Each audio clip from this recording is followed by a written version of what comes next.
Hi, Claudia here from Create with Claudia, and today I'm going to show you 50 things that you can use to quilt with from around the house. Maybe save you a little bit of money or a little bit of time. A lot of these are really common sense, and my guess is many of them you've already used, but you never know, you might get some new ideas here, and I hope you do. So let's get started. The first category I have is fabrics, and we're going to start with bed sheets. This is an old king size sheet. These work really well for quilt backings.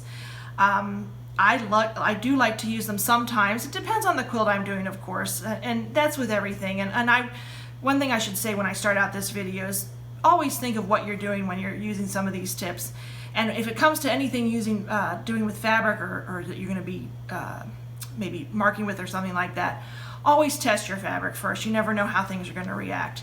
But backing can be really good, and you can use 100% cotton if you have it, but bed sheets work really well. There's all kinds of beautiful patterns. Just one thing to keep in mind is, of course, a lot of sheeting is not 100% cotton, and that might play into the quilt and your quilt design and how you want to work with it. Another thing are denim blue jeans. Blue jeans, you see jeans all the time being used in quilts and blankets and that sort of thing. They work really well. They're really heavy to work with though, so just so you know that. A lot of times my husband tears the bottoms of his jeans. This is actually not so bad, or the pockets, and so they're really not able to be donated, so I use them in quilts or table runners or that sort of thing. So denim is a good one. Let's see, shirts, blouses, that sort of thing. I love this blue pattern. This would be really pretty. Again, not all blouses and shirts are 100% cotton, so you just keep that in mind depending on what you're making. But don't forget your pretty shirts, maybe one that has a stain on it that, again, you can't donate, or you just choose not to donate. It's up to you. But shirts are a good thing to look at. And they also, all of these, especially clothing, make really nice memory quilts. And here's another idea, ties. They make really nice memory quilts, maybe a wall hanging or something like that. Don't throw those out, and just think about how you could use them, but that's another place you could get fabric from. Lastly is I'm going to talk, well, one other thing before I do. I have seen online where some people use a lightweight towel as batting.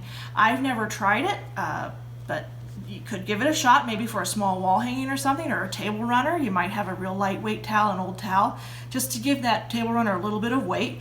I honestly don't know how they would turn out if you quilt them. It's probably pretty heavy, especially if you use a really thick towel. That would be pretty heavy to quilt through, but I'd be curious. I might have to try that one day, but I have seen that mentioned, but there's no guarantees on results on that one. Fleece, lastly, in the fabric category. Now again, I have never tried this, but I have seen where fleece has been used as batting, and I don't see why it wouldn't work. This is an old fleece blanket that I have, so you could give it a shot. It'd probably be pretty warm, but again, no guarantees on that. Some of these ideas I've seen before, but I haven't actually tried. But what I have tried, and what I do use fleece for, especially an old fleece blanket, is I stick it up on the wall with some push pins, and I use it as a design wall. Just in my sewing room, I have a wall and I can stick it up, and then when I'm sewing and trying to piece a quilt together, I put the fabric pieces on it, and it sticks really well to them. So fleece is good for that, and that leads me into my next category, which is quilt design. And so here we have the fleece blanket. You can put it on the wall and lay out your quilt blocks like that, or your patches. One thing that I don't have, because it's of course filming right now, is a cell phone. A cell phone is really good to use in quilt design. I use it all the time when I'm laying out a quilt and I just can't get the right layout, or I'm not happy with it. I take pictures of all of them so I know where, and then when I choose one that I like best, of course I can go back to the cell phone and say, okay, I like that block there and that block there. Another thing I do with the cell phone is I'll change the color. I take out the color and make it a black and white photo, and then I can really see my value. That's just a little trick I learned, and it helps nicely.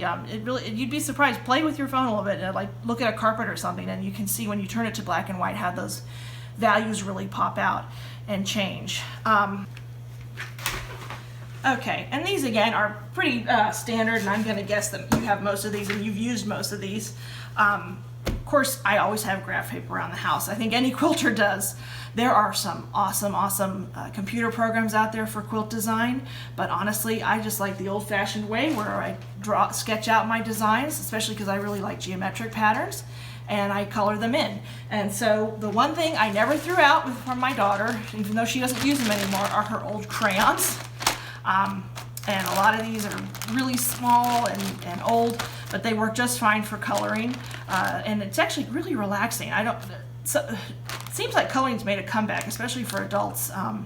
But I've always been coloring because I guess I color my quilts. So I guess should tell somebody that I've always been on trend, but I don't know if that's really right or not. Another thing that's good for quilt design, of course, are colored pencils. That's an easy one. Green and red stemware. Now this is a little bit different, and unfortunately this is a little bit too light. But if you look, you can, some people will tell you if you look through dark green or dark red, that you can buy plastic pieces that almost look like applique shapes, but they're color value indicators, and you can look through them and you look at your quilt, and especially the red one takes out all the color, and you can really see that color value. Honestly, if you have the right kind of red stemware, maybe a glass, one of those older glasses, a dark red, it works as well too. So again, this is probably a little too light. Usually the green is like it's like a Kelly green, but you could do that. Another one that I do not have an example of, and you can pick these up at the hardware store, is a peephole. One of the ones you put inside a door when you want to see who's knocking on the door. And if you have one laying around, that's great, or maybe you can pick one up cheap. I don't know how much they cost. But if you look through those, it's amazing. If you're laying out like a big king-size quilt and you just can't get a picture of the whole thing, look through the peephole and you'll be amazed. You can really see the look of it from far away, and that really helps when you're designing. Storage is another one of these sort of no-brainer ones, but you never know. You might get some new ideas. Plain old shoe boxes. Now there are some great plastic storage items, and I know you can't see through through shoe boxes, but honestly, don't throw them out. I use this for ribbons, for yarn, for fabric scraps. You can write blue on the side and put all blues in. Really up to you, but I like to keep my shoe boxes, and this is more just me being frugal than anything else.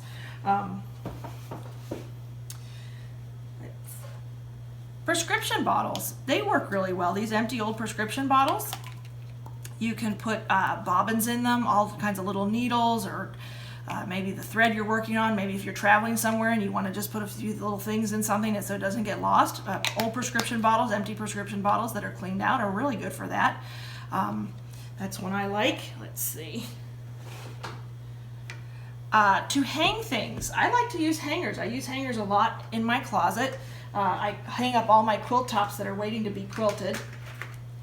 And they work well. You can just, especially smaller ones. Now this isn't so good for a big one; it's sort of bendy. But if you had a big wooden hanger, that would be perfect for a big quilt. But I just fold them and hang them over once they're pressed, nice and neat. Keeps all the wrinkles out and keeps them from getting folds. That's another thing. If you have a smaller quilt and you fold it too long, and I do have some old quilts that have fold lines that won't come out anymore. You can also use these clip kind. These are the pants kind, where you're hanging up something. But ideally, these work really well for just sort of temporary storage. Mason jars, and I've seen these all, I'm sure you have too, but you never know. I love clear mason jars. They're pretty. They look a little old-fashioned. You can put some, this has buttons in it, but you can put fabric scraps. Wouldn't that be pretty? Each one lined up with a different color, oranges, blues, reds, greens. So mason jars are a nice one, and you can see what's in them, which is always nice. And zip top baggies. I use these a lot. I have all kinds of things in here. In one, I have safety pins. I have an old sewing machine, so I have all my sewing feet in this, and my sewing machine feet in one of them. Ziploc bags are great. Zip top bags are great for storage, and they're lightweight and they don't take up much room, so they're nice.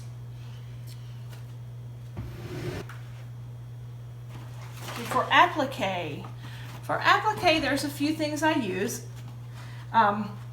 I use, of course, most people use freezer paper. It's called freezer paper applique, but it is around the house and you kind of forget about it. You don't need to go out and buy it. A lot of people have it in their dresser, in one of their cupboards, and they forget about it and they don't use it anymore. But it works really well. Okay. Sandpaper. Some people, especially if you're doing really fine applique work, use a very, very fine sandpaper to help keep their pieces from slipping. I would suggest to use it very carefully, and don't use anything real heavy duty with sandpaper because you don't want it to pull or snag the fabric. So maybe you want to test it before you use it, but some people, when you're doing especially hand applique, will use sandpaper to keep that those pieces of fabric sturdy or steady, I guess. Let's see. Another good thing for templates is this plastic wrapping. I don't know about you, but especially around Christmas time, I get tons of real heavyweight plastic wrapping. It's amazing what things come in plastic these days. Well, they make really good templates. So if you draw around it and you cut out your template, you get a template, and it's free basically, except for of course the toy you just bought. But that makes a good template. A couple of other things that are good. Don't throw out your boxes. This is like an old cereal or cracker box. These also make good templates for applique. Another one, it's a little bit flimsy, but you can use it, is cardstock. If you're in a real pinch and you just need to make a real quick applique template, cardstock will work. To get shapes, you don't always have to get the fancy shapes unless, of course, you're following a pattern or something like that. But if you just want a circle, use dishware. I mean, I'm sure your cupboard has tons of different cups and glasses and things like that. One thing I don't have, which sort of surprised me, is glue sticks. Glue sticks are really good, especially the washable kind you can find anywhere, and they're pretty cheap, especially around back to school time. Just get the ones that are washable, and again, I'm going to say test it first. You don't want to get something that's going to ruin your fabric or show through, but a glue stick is a nice way to sort of tack down your applique shape while you're working on it. Okay, binding and basting, that category, that's always a fun one. Binder clips. These are pretty simple, they're standard, you can get them in an office store pretty cheaply. And I will say, I do have those really pretty colorful ones that I bought specifically for my binding, but these work just as well, and I use these for many years. But those other ones are really pretty too, but it's just a thought. The only thing I would watch with these is if they get damp or anything, they might rust and stain your quilt. So just keep that in mind if you have really old ones that sort of been sitting around for a while. They might be dirty or dusty or something. Okay, clip barrettes. There's another one. Now this one's a little big, but there's smaller ones that you can use to clip down your binding. They open like that, and you just snap it shut, and your binding is held while you're sewing it closed. Something I don't have an example of is a grapefruit spoon, and that's for basting. And you can use, those grapefruit spoons have the little ridges on the end, and that helps open up those safety pins and push them in when you're pin basting a quilt. So that also leads me to safety pins. Safety pins, you don't have to buy the fancy ones. They're those nice curved ones, which I have too, which are really nice for basting. I will say, I'm not going to lie, they're really good. But if you don't have them and you need them in a pinch, let's say you're basting a quilt at midnight and nothing's open, you can use a regular safety pin. Again, I will use the warning that you don't want to use old ones that might be a little rusty or dirty. I had some from my grandmother years ago that were really old that I got her little sewing kit, and I made the mistake of using them, and they did stain my quilt, and it was hard to get that stain out. So just use nice clean safety pins, but that's an easy one, and that's pretty much a no-brainer. Lastly, paper towel tubes are great for binding, especially, I don't know about you, but especially when I'm binding a big quilt like a king size, that binding goes everywhere and every which way. And this is a great way. You just roll it around and it easily rolls off. If you're lucky and you have one of those old wooden standing paper towel holders, you can do it that way and wrap it around the wood. Like that, and then just pull your binding off. That works really well too. Okay, piecing. Lots of things you can use around the house for piecing. All right, let's get started with one of my favorite is pool noodles, and I'm amazed at the things you can do with pool noodles. Pool noodles are great for you can also use it for basting, I should say, when you're laying out a quilt. I've seen a video on this and it was really cool, and I need to try that one day, where you can wrap the quilt top around and then you just sort of roll it out as you're basting. But you can also store quilts on a pool noodle, and you can organize maybe strips on top of a pool noodle, or if you're using blocks, you can organize them. But this is a nice way to roll up a quilt top that you might be working on or that's finished. and this is actually the mat. I'm going to show you this in orange. This is a placemat. Actually, it's a rubberized outdoor placemat, but you can use shelf liner that looks like this, and put it under your machine, and it helps stabilize your machine so it doesn't slip around, especially if you're doing some heavy duty quilting. So those are always nice to have, and that shelf paper is usually not that expensive. And that's an idea. Let's see, hair bands to roll up, like if you have a set of blocks, you probably can't see the yellow on yellow.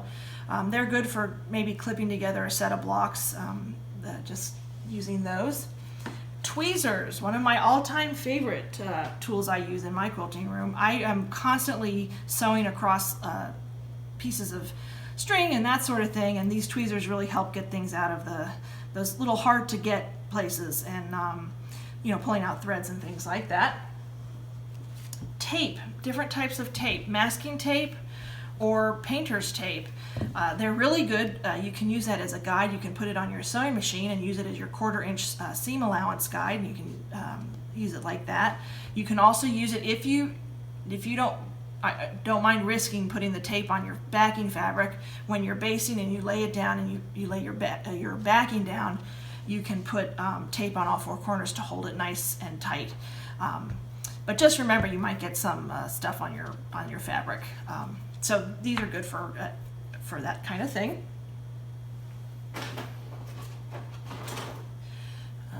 Tissue paper. Tissue paper is always good. If you don't have tracing paper, sometimes you have to trace an applique shape, or you just want to trace something out, and you don't have the right kind of paper. This is from my my gift wrapping box, and it's just tissue paper. A word of advice: do not use colored tissue paper. The color, if you get it wet, if you don't know if you've ever gotten red tissue paper wet, you'll get red all over your hands. So again, I always put that caution in there. Don't use a colored tissue paper, but this works fine for just if you're quickly tracing something out. I mean, you can see it's pretty much like tracing paper. If you do a lot of finger pressing, you can use a piece of like a wooden spoon, or I have this baby spoon actually. It's got no sharp edges. It's really gentle, and I don't have any fabric here to show you, but you press gently and that'll do some nice, if you just need to do some quick finger pressing, you can use this instead. Sometimes, especially if you have problems with the hand, I know I have problems with my right hand, sometimes it's nice to have that instead of using your fingers. If you're in a pinch, you can always use a ruler. Quilt rulers really are the best when you're quilting, but this is good, especially like if you're drawing the line on the back of a half square triangle. They work well. You can use it, of course, as a measuring, but if you're cutting, they're not really, the height isn't really great, but they do work in a pinch. I would say a ruler is a good thing for if you need something in a pinch. Rubber bands, like the hair bands, work well for joining, just, you know, gathering up maybe some blocks or something, keeping them organized. Chopstick. I always have a chopstick. These are awesome for turning inside out, maybe if you're making pillowcases or something like that, or trying to get into a small corner. I would warn you, anything you use when you're turning things out, watch that it's not too sharp and it doesn't poke through your fabric or poke through a seam. And that's why I like chopsticks, because they have that nice square edge. They work well. Scrap paper. Okay, I know it's another no-brainer, but and I am also I love my gadgets too, but I have seen where you can buy row markers that are nice plastic, and those are really nice, but I like to save money, so honestly I just use a piece of my old calendar here, and if I'm marking rows, I'll just, you know, tear it up and mark it with pen, making sure that it's not going to leak through and get on the fabric, but mark it 1, 2, 3, and that's how I mark my rows, is with scrap paper. Rubber gloves. A lot of people, especially if you're machine quilting, like to use rubber gloves. And they have those really nice quilter gloves, and I actually would like to get a pair of those. But if you're in a pinch, you can use a latex glove. However, these do not breathe, and if you've ever used them, you know how hot and sweaty your hands can get. But it is something you can use. But what I actually love to do with these, and if you're an accountant or work in a business office and you count a lot of things, and you've seen those rubber fingers where they help so the money and the paper doesn't get stuck to your finger, I cut off the ends and I use them for quilting, and I just use the fingers as that rubber finger. I'm not going to put it on right now, but I have a real problem. I don't do a lot of hand quilting anymore because of my hand, but when I do, I use real fine needles, and they're hard for me to grasp now. And this works like a charm for me. And it's not hot because it's just on the finger, and it works really well for that.